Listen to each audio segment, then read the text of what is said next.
sound of the slap was so sharp it cut right through the string quartet music, through the clink of champagne glasses, through 47 conversations happening in that over-decorated living room.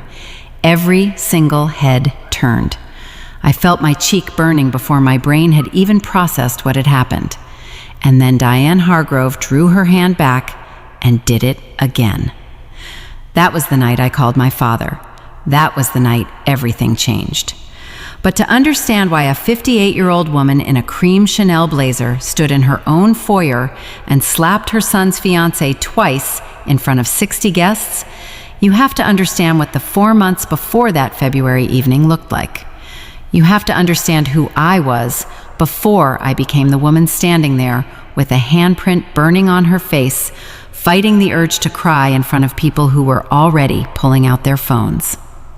My name is Callie Merritt. I'm 35 years old. I'm a licensed architect with my own firm, well, a firm I co-own, but I'll get to that. And I've spent the better part of a decade designing homes for people in suburbs that look exactly like the one where this whole disaster went down. I know these neighborhoods. I know the HOA rules, the 6-foot privacy fence disputes, the arguments over whether a dorm or window technically violates the roofline covenant. I know the way money hides in these places, tucked behind modest brick facades and 3-car garages. I know the way people perform their wealth at parties just like the one Diane Hargrove threw that night. I thought I knew everything about the world I was walking into. I was wrong about almost all of it. Let me take you back to before the engagement party, back to a Thursday morning in early October when my biggest problem was a zoning variance for a residential addition in Naperville and a client who kept changing his mind about the kitchen island dimensions. Back when I thought my life was finally, genuinely falling into place. I'd been with Garrett Hargrove for 3 years. We met at a continuing education seminar on sustainable building materials. Not exactly a meet cute you'd put in a Hallmark movie, but it worked for us. He was a commercial real estate developer, 41 years old, divorced once, no kids. Tall, calm, the kind of man who never raised his voice because he never needed to.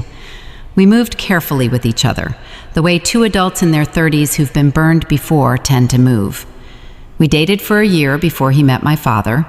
We dated for another year before I met his mother. That gap should have told me something. My life at the time was genuinely good, and I don't say that lightly. I had worked for it in the specific, grinding way that women in architecture often have to. I'd spent my late 20s at a large firm downtown, doing the work that made other people's names famous. And then, at 31, I'd gone out on my own. I partnered with a man named Dex Calloway. We'd been junior associates together. We trusted each other. We had complementary skills. He was the charming one who landed clients at dinner parties. I was the one who stayed until 11 at night making sure the drawings were flawless. We built something real. Merritt Calloway Design had 8 employees, a solid reputation in the northern Chicago suburbs, and a project pipeline that gave me the first genuine financial stability I'd felt in my adult life. I owned my condo outright, well, mostly outright, with a manageable mortgage and a good rate I'd locked in before everything went sideways with interest rates. I had a dog named Wrench, a medium-sized brown mutt I'd pulled out of a kill shelter in Joliet 3 years earlier. She had one ear that stood up and one that flopped, and she had the most serious face you've ever seen on a dog, like she was always calculating something. She slept at the foot of my bed, and she greeted Garrett every time he came over like he was a minor inconvenience she had decided to tolerate for my sake. I loved that dog more than I can adequately explain. I want you to picture the Thursday morning I'm talking about. Wrench is doing her serious face thing at the back door while I pour my second coffee. My laptop is open on the kitchen counter to a set of drawings for a house addition in Wilmette.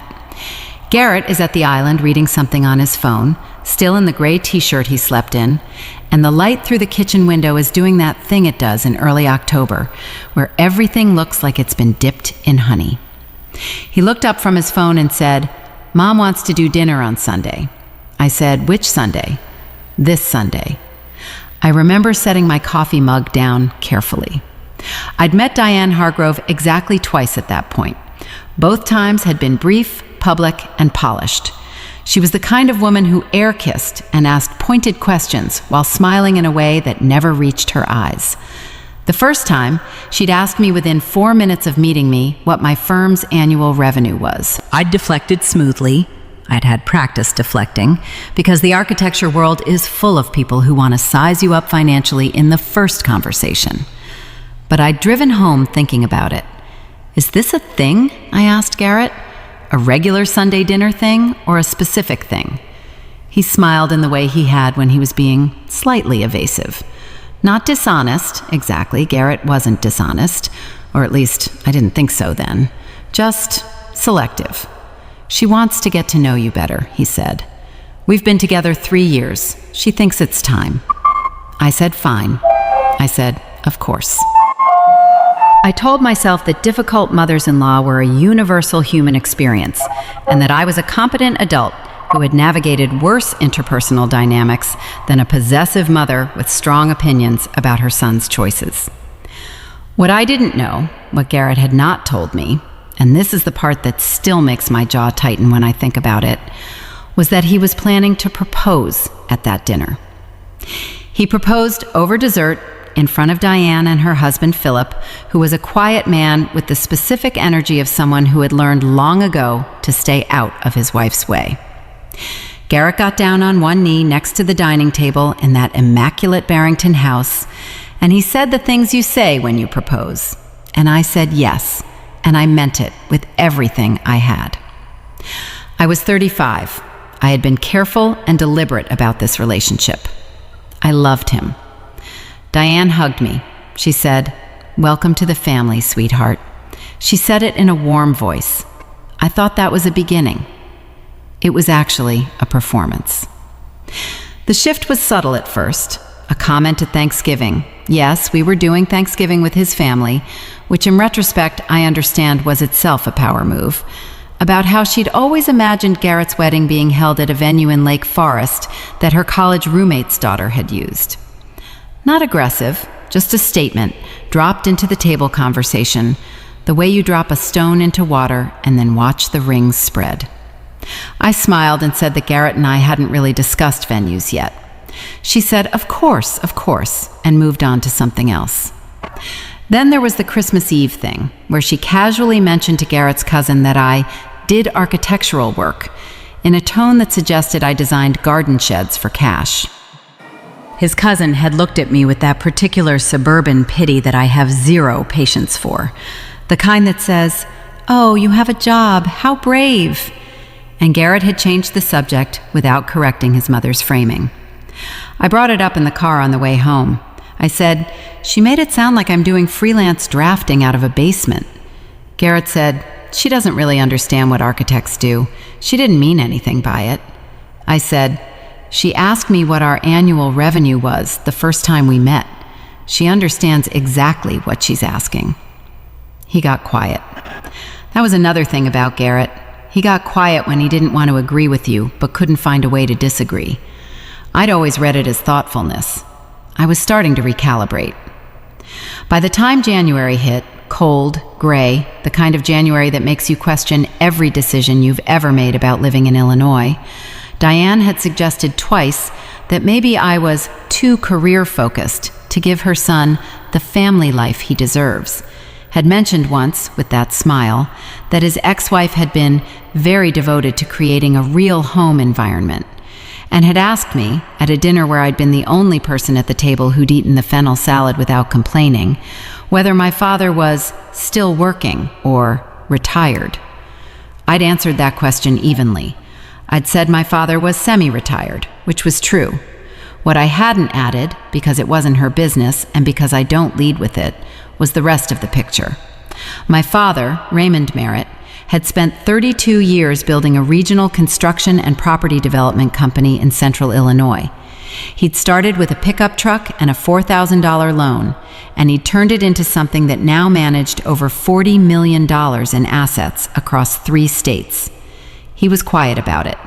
He drove a 12-year-old F-150, and he still called contractors by their first names and remembered their kids' birthdays. He was the best person I knew. Diane didn't know any of this, And I had made the conscious decision not to tell her, because it felt like a test I refused to take on her terms. The engagement party was her idea, naturally. February 15th. She'd picked the date herself, a Saturday, the day after Valentine's Day, so the decorations would still be up at the venue she'd chosen, a private club in Barrington that her family had belonged to for 22 years. She'd invited 60 people, most of whom I had never met. She'd chosen the catering. She'd chosen the flowers. When I gently suggested that Garrett and I might want some input on the guest list, she had looked at me with an expression of such serene confidence that I'd felt like a child asking to rearrange the furniture in someone else's house. I should have known, standing there in that sleet gray February parking lot in my black dress, watching my heels sink slightly into the wet ground as Garrett held his umbrella over me, that I was walking into something I wasn't prepared for. The first hour was fine. Champagne, introductions, the particular exhaustion of being the woman everyone wants to assess without appearing to assess. I smiled until my face hurt. I talked about the firm. I talked about the house Garrett and I were planning to buy in Inverness, a house I had, somewhat absurdly, already sketched preliminary floor plan concepts for in my personal notebook, because that is what architects do. We cannot help it. I talked to Philip, who was genuinely kind in his muted way, and to Garrett's sister, Renata, who seemed almost apologetic about the whole evening in a way I couldn't quite read. And then Diane pulled me aside. She steered me toward the hallway near the coat check, away from the main room, with one hand on my elbow. Her grip was surprisingly firm. I remember thinking she smelled like Chanel No. 5, and thinking that was appropriate. She said, "I want to talk to you about something before this goes any further." I said, "Of course." My voice was steady. I was proud of that. She said, "I've been looking into your firm." A pause. "Into you." My stomach dropped approximately 3 inches. Not because I had anything to hide, because the way she said it, the deliberate, studied calm of it, told me she thought she'd found something. "Dex Calloway called me," she said, and there it was. The room felt like it tilted slightly. Dex, my business partner, the man I'd built Merritt Calloway with over 6 years, the man who had a key to the office and access to all our financial accounts and knew every client relationship we had. Dex had called Garrett's mother. "He told me some very interesting things about the state of your firm's finances," Diane said. Her voice was perfectly pleasant, the way a scalpel is perfectly precise. "And about some decisions you've been making without his knowledge. He's quite concerned." I said, "I'm sorry, Dex called you?" "He's worried about his investment," she said, "and frankly, so am I. My son is planning to merge his life with yours. I have a right to know what I'm looking at." I felt the cold clarity that comes when anger is trying to become something more controlled. I said, "Whatever Dex told you, I'd like to hear it directly, because I'm not aware of any financial irregularities in our firm." Diane looked at me for a long moment. Then she said, with that smile, "He said you've been diverting client retainers, that there are accounts he can't access, that you've been building something on the side without telling him." The accusation landed like a physical thing.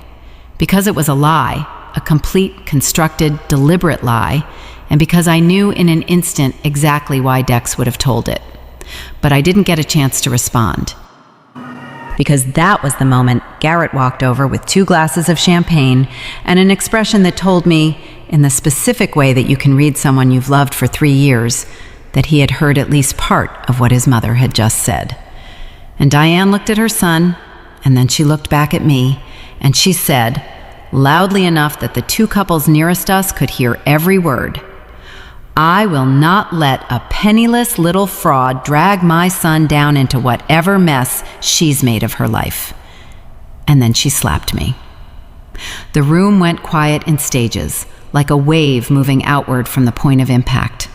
I stood there with my hand raised halfway to my cheek, not quite touching it, my brain doing that thing it does in shock, where it tries to find the logical explanation for something that has no logical explanation. She did it again, harder. Garrett said, "Mom," in a voice that was too small, too late, too uncertain. I lowered my hand. I looked at Diane Hargrove's face, the flushed certainty of it, the absolute conviction that she had the right, and I made a decision that was the clearest thing I had felt in months. I walked to the coat check, I got my coat, I walked out the front door into the sleet, and I stood on the wet steps of that Barrington private club, and I called my father. He picked up on the second ring. He always picked up on the second ring. I said, "Dad, I need you to come get me, and I need you to come get me, and I need you to deal with them without any mercy." There was a pause on the line, not a long one, maybe 2 seconds. Then my father said, "Where are you exactly?" "Barrington Country Club, the main entrance on Route 59. "I'm 40 minutes out," he said. "Go inside somewhere warm. Don't engage with anyone." He didn't ask what happened. He didn't ask me to explain. That was Raymond Merritt in a single exchange. He assessed what was needed, he told you what he was going to do, and then he did it. I had watched him operate that way my entire life. I had never been more grateful for it than I was standing on those wet steps in the sleet with my cheek still burning. I went back inside, not into the main room. I found a small sitting area near the coat check, a cluster of chairs nobody was using, and I sat down and I took out my phone and I started doing what I should have done the moment Dex's name came out of Diane's mouth. I called my attorney.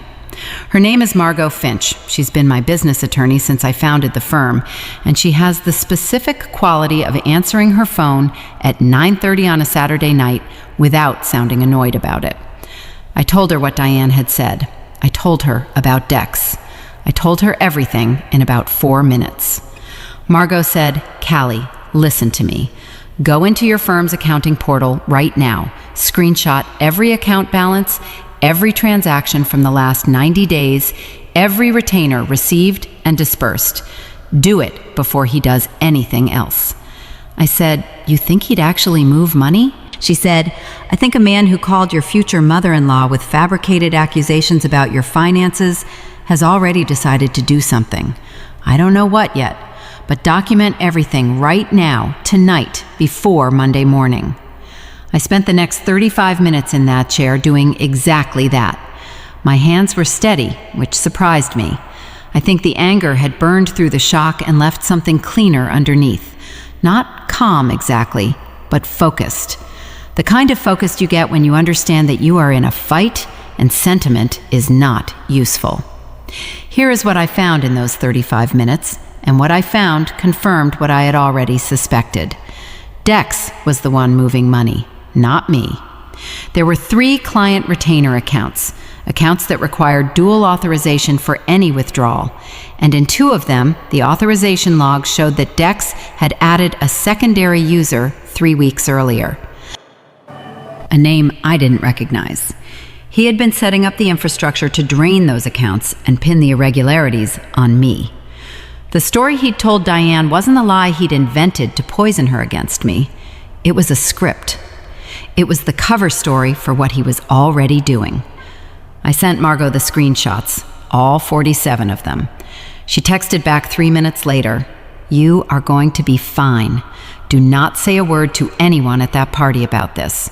Your father is coming?" I said yes. She said, "Good."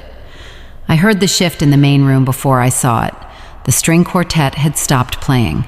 Voices had changed register, lower, more deliberate. The specific acoustics of a room where something is happening that everyone wants to watch, but nobody wants to admit they're watching. I stood up from my chair and looked around the corner. My father had arrived in 38 minutes. I don't know how he drove that fast, but Raymond Merritt has always had a particular relationship with urgency. He was standing just inside the main entrance, still in his work clothes, dark slacks, a flannel-lined canvas jacket, work boots that had seen genuine use. He was 64 years old, and he was not a physically imposing man in the way you might picture if I told you this story. He was medium height, lean, with gray hair and the kind of weathered face that comes from decades of actually being outside on job sites. He looked completely out of place in that polished room full of people in cocktail attire. He also had 2 men with him. One was his attorney, Warren Chu, who I recognized immediately, a compact man in his 50s with wire-rimmed glasses, who had represented my father's company for 15 years and had the quiet authority of someone who had won enough courtrooms to stop needing to perform it. The other man I didn't recognize immediately, and then I did. It was Frank Delgado, who ran the regional office of a commercial banking group that my father's company had worked with for over a decade. Frank was in a sport coat. He had driven here on a Saturday night. Diane Hargrove was moving toward my father before he'd even crossed the room. I could see from the set of her shoulders that she had decided he was an uninvited guest she was going to manage. She said, in her most controlled social voice, "I'm sorry, this is a private event."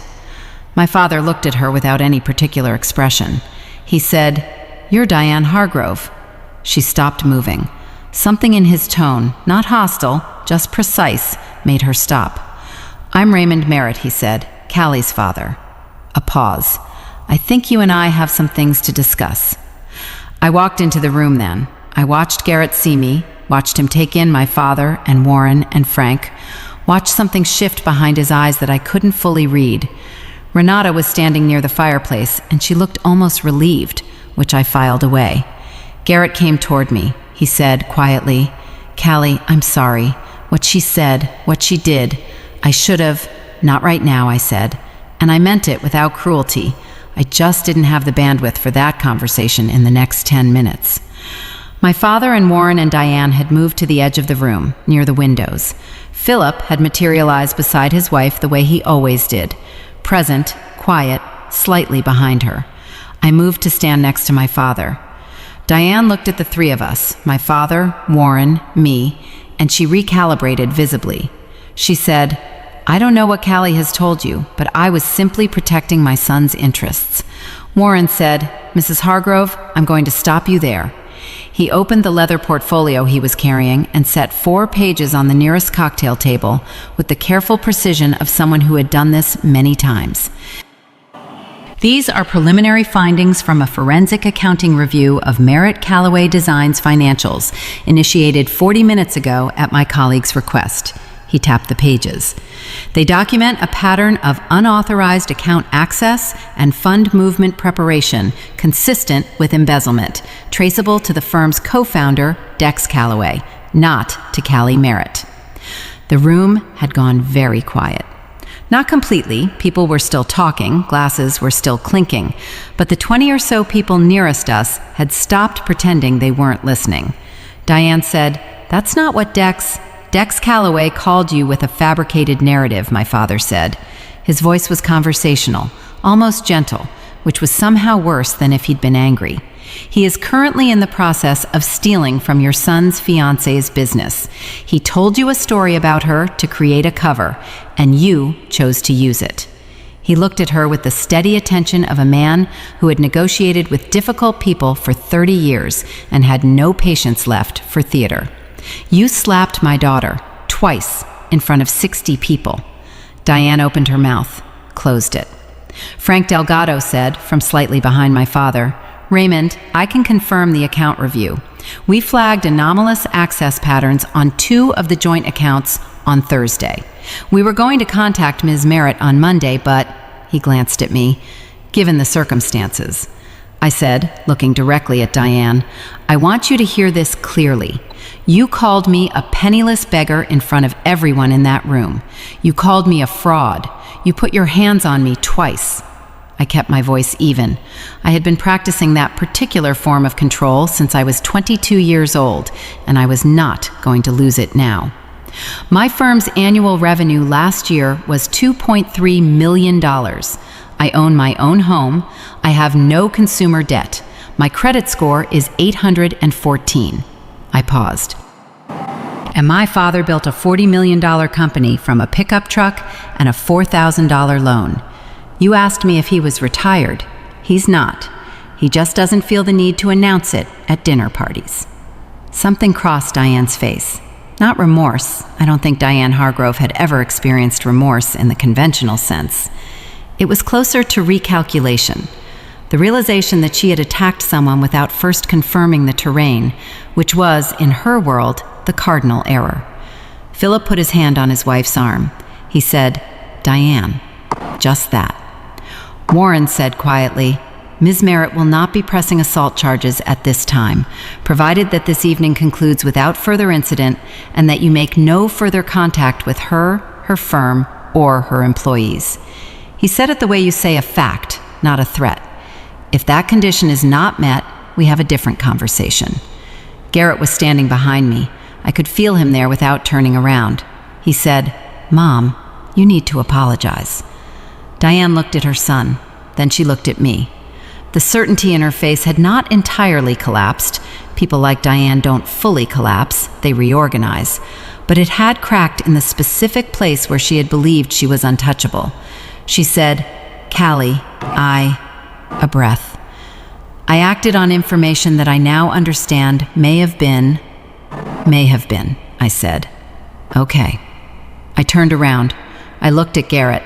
His face was doing something complicated, guilt and grief, and something that looked like the beginning of a reckoning with who his mother actually was and what it meant that she had done this. I had loved that face for 3 years. I knew every register of it. I said, "I need you to understand something. I'm not angry at you for what she did. I'm asking you to tell me whether you, Garrett, not her, you, believed any of it." He didn't answer immediately. And that pause, that small gap of silence, told me everything I needed to know about what the next 6 months would look like if I stayed. I said, "Okay."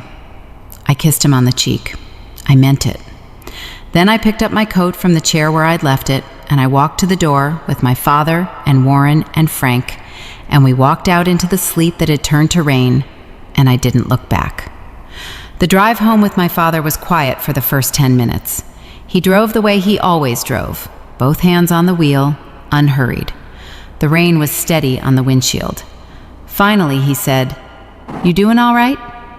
"I will be," I said. "Dex," he said. "Yeah," I said. "Dex." "Warren's going to file the injunction Monday morning," he said. "Freeze the joint accounts. You'll have full forensic documentation within a week. You want to pursue criminal charges or keep it civil?" I thought about it.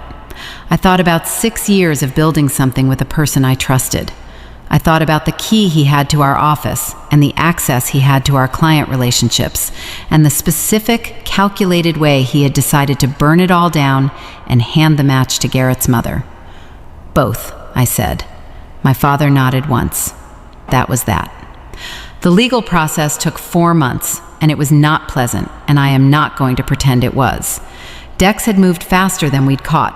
He'd already transferred $62,000 from one of the retainer accounts into an LLC he'd set up in his girlfriend's name. Margot and Warren's forensic accountant traced it in 9 days. We filed both civil and criminal complaints. He settled the civil case 6 weeks later for full restitution plus damages, which came to just over $90,000 by the time interest and legal fees were calculated.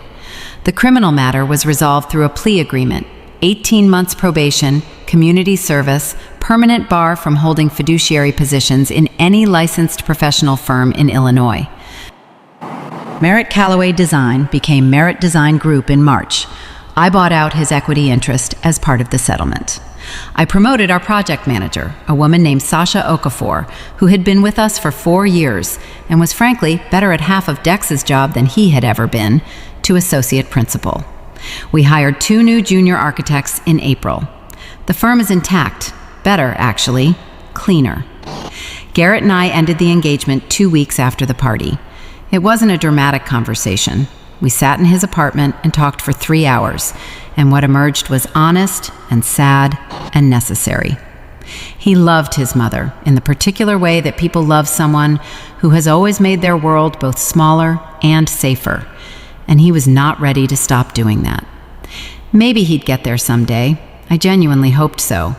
But I was 35 years old, and I had worked too hard and built too much to wait for a man to decide whether his mother's version of me or the actual me was the one he believed in. I kept the ring for about 2 days, and then I gave it back, because it was a beautiful ring, and I didn't want to look at it.